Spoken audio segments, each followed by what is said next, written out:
Buenas tardes, muchísimas gracias. Con el objetivo de probar la capacidad de respuestas ante una emergencia con una aeronave con mercancías peligrosas, Aerodón realiza un simulacro en el Aeropuerto Internacional General Gregorio Luperón.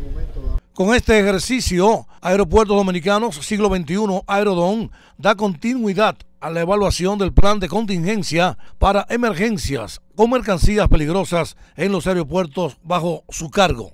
Es muy importante para nuestra empresa que la comunidad aeroportuaria esté preparada para una emergencia real de aeronave con mercancías peligrosas, contar con los equipos necesarios y sobre todo que los niveles de respuesta sean los adecuados.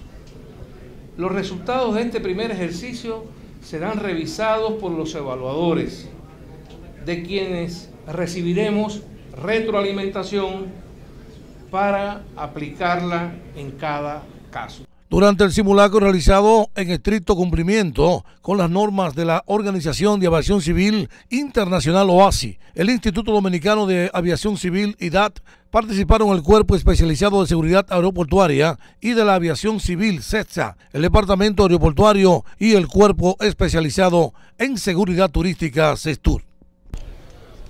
Es todo lo que tengo hasta el momento. Ahora retorno a los estudios.